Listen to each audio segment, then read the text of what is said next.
Bonjour à tout le monde. Euh, on est déjà à fin juillet. Je pense qu'on est le 30 juillet. On est-tu le 30, Catherine? Je pense que oui. Elle ne sait pas plus que moi. On est le 30 juillet. Puis, c'est un peu curieux parce qu'on a eu une gelée pendant la floraison. Puis, il y avait même de la neige chez les fleurs. De la neige mouillée. Là. Mais curieusement, la pollinisation a été fantastique. Puis, quand la pollinisation va trop bien, les branches cassent. Les branches cassent, pas tout le temps. Quand l'arbre est mal structuré, c'est là qu'il casse. Fait que dans la catégorie ou dans la série, faites ce que je dis, mais faites pas ce que je fais. On va se parler de... Regardez mon prunier que j'ai... si tu veux regarder en haut, que j'ai... je voulais le former, puis je veux toujours greffer en haut, puis j'oublie. Ça, à un moment donné, je passe à d'autres choses, puis finalement, je ne le fais pas. Fait qu'il est en hauteur. Puis il y a des prunes là-dedans. Je ne sais pas ce que les charançons ont fait cette année, mais ils n'auront pas de prix ils n'auront pas de prix de présence certain parce qu'il n'y a presque pas de charançons dedans. J'ai ensaché les fruits, puis ça n'a quasiment rien donné. Les fruits sont magnifiques partout. Ça fait 2 fois que ça m'arrive à peu près en 10 ans avec ce prunier-là. Mais les fruits, pas de charançon dedans. Presque pas. Il y en a une couple qui tombe, là, je les enlève puis je les mets dans le compost de la ville, mais c'est... Bon. Donc, il est mal taillé. 2, la pollinisation a super bien été. 3, le charançon a dormi sa switch. Donc, ça c'est... Puis 4, c'est ça, il est mal taillé. Fait que c'est 3. Donc, tout est là pour qu'il s'effoire. Soit qu'il y a des branches charpentières qui cassent, il est mal formé, donc c'est ça. Fait qu'on va regarder une coupe de cas. On va regarder mon prunier, puis comme un malheur arrive jamais seul, on regardera le pommetier tout à l'heure. Cette branche-là, elle ne poussait pas par en bas de même. Là. Cette branche-là, elle poussait comme ça. Mais elle est bien, bien pleine de fruits. Heureusement, si tu veux venir voir, Catherine, celle-là est quand même... tout est mal taillé ici, là. Mais au moins, elle prend par en haut, puis elle fait un arc. Le problème arrive, c'est quand vous avez le tronc et vous avez une branche comme ça, il y a déjà une amorce de rupture ici. Fait que là, ça fend comme ça. Celle-là est déjà moins pire. Elle ne me fait pas... En principe, j'étudie pas tout à l'heure, ce prunier-là, il devrait te faire run, mais il a quand même fallu que je l'attache après un poteau juste là, parce que sinon, il se serait vraiment... Il aurait littéralement tombé au complet. Ça n'aurait pas été... J'ai pas trop peur pour les charpentières, malgré qu'il va falloir que je repose d'autres poteaux pour le tenir parce que cet arbre-là va probablement s'effondrer. Parce que les fruits continuent à grossir. Hein? Puis, je sais pas combien de kilos de prunes là-dedans, mais on parle de beaucoup, beaucoup, beaucoup, beaucoup. Plus, il continue à pousser, fait que c'est beaucoup d'eau, beaucoup de poids de fruits, beaucoup de branches, beaucoup de feuilles. Ben, les feuilles, c'est pas tant ça qui me fatigue, mais vous comprenez le principe. Donc ça ici, grosse lumière jaune, il faut que je l'attache. Puis il faut que j'attache l'arbre avec un lien, pas de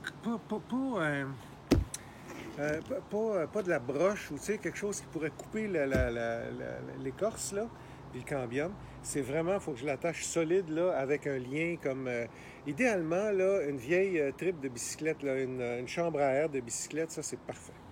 Là, on va aller dans le bureau, dans l'autre bureau. C'est habillé chic pour vous, comme vous pouvez voir. Fait qu'on marche doucement. Catherine me suit. Bon. Là, Catherine, si tu veux aller ici, on va commencer comme ça ici. Un pommetier d'Olgo, je l'ai planté il y a 8-10 ans.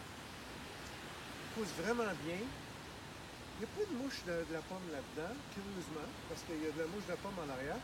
Mais ici, c'est surtout le carpocaps. Mais encore là, le carpo, oui, il y en a, là, mais pas énormément. J'ai mis un piège aussi, là, j'ai mis un piège à carpocaps. Fait qu'il n'est pas si pire. Il grandit. J'ai enlevé des charpentières. Il était mal formé. J'en prends tranquillement, tu sais, j'enlève des charpentières. Sauf que là, si on fait juste s'en aller comme ça, oups, on a un problème. En fait, j'ai un problème. Là, premièrement, je ne l'ai pas formé comme un arbre fruitier parce que il est plus décoratif. Oui, je récolte les fruits, mais c'est vraiment, je le traite comme un arbre décoratif. Tu sais, j'essaie d'être socialement acceptable un petit peu. Mais Catherine a dit, j'ai-tu réussi, Catherine? Non, elle veut plus parler dans mes vidéos, mais elle fait non. Donc, si vous voyez la caméra bouger un peu, ça veut dire que Catherine fait non. Donc, toutes les branches s'appuient les unes sur les autres, puis ça, c'est vraiment en train de casser. Ça, là, c'était comme ça. Fait qu'il est sur le bord de casser. Fait que là, on a 2-3 choix. Je peux faire une béquille. Fait que, littéralement, je prends ça, un tuteur, je vais le planter. Il y a des trous, puis encore là, avec une attache souple, je vais remonter ça, puis je vais l'attacher. Fait que j'ai fait une béquille, comme ça ici, puis je l'attache. Au moins pour pas, tu sais, il fait dur. Tu sais, il est en train... Puis en passant, après 3-4 mois, parce que là, on est rendu en juillet, je vais récolter ça dans 3 semaines, mais ça fait déjà un bout qui est plié. Elle ne reviendra pas au complet, cette branche-là. Quand une branche est pliée pendant 3 mois, elle peut revenir de ça, mais elle ne retournera pas là. Elle va, tu sais, elle est là, elle va revenir de ça quand je vais enlever les fruits. C'est pour ça que les vieux arbres fruitiers, ils ont l'air un peu pleurants, c'est parce que quand ils produisent des fruits, au début, ils sont de même, ils produisent des fruits, puis à un moment donné, ils rouvrent, puis même comme ça. Là, ils commencent à se calmer, ils commencent à prendre cette forme-là, mais cette branche-là est trop basse, puis de toute façon, elle va s'effondrer, elle va casser. Comme je vous dis, j'ai 2 choix, je plante ça comme il faut, bien fort, bien creux, solide, puis j'attache, au moins ça ne tombera pas, mais ça va probablement rester plié parce que ça fait un bout que c'est comme ça. Ou je prends ces branches-là, puis je les attache, mais sur une branche de l'autre côté. Je peux les haubonner. Je les attache sur une branche de l'autre côté, si je ne veux pas planter le poteau. Ça va être dur, mais celle-là, elle se remonte, par exemple. Je pourrais théoriquement l'attacher après une charpentière de l'autre bord. Fait que ça va redonner une petite shape un peu plus comme ça à l'arbre. Là, il est comme ça. Ça pourrait le ramener un petit peu comme ça. Dans ce cas-ci, je vais y mettre une béquille. Fait qu'à ce temps-ci de l'année, là, on approche le début, on est à la fin juillet, les arbres sont de plus en plus pesants. Si vous avez des charpentières, le tronc est comme ça, puis une charpentière qui fait un V comme ça, c'est bien pleine de fruits, celle-là, c'est sûr qu'elle va fendre ici, là. Si elle part comme ça, c'est déjà moins pire parce qu'elle va plus plier que casser.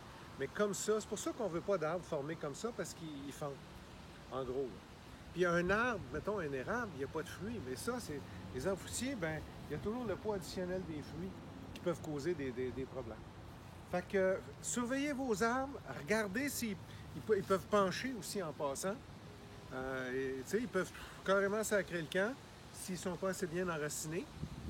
Ou ils peuvent, j'ai vu un pêcher à un moment donné. Les pires arbres, c'est les pêchers. Parce que les pêchers, ça s'effoire. Tu te souviens, tu étais souviens chez Dominique, presque ils sont là. Le tronc est de même, puis littéralement, à chaque 2 jours, il y a des charpentières qui pétaient, puis il a fini pété et foiré au complet. Tout ce qui restait, c'était le tronc, puis des charpentières déchirées. Fait que le pire, c'est les pêchers. Là. Vraiment. Les pommiers, ça va s'effoirer, vous allez voir. Les pruniers, ça casse. Il faut vraiment faire attention à nos arbres fruitiers ces temps-ci. Regardez-les. Ils sont chargés, puis vous allez voir, quand ils bougent, là, ils commencent à être pesants, puis ça paraît. Là. Si vous voulez qu'ils se rendent jusqu'à la récolte, il faut les attacher, béquilles, au banc, quelque chose, pour pas que ça casse. Merci. Bonne fin de journée.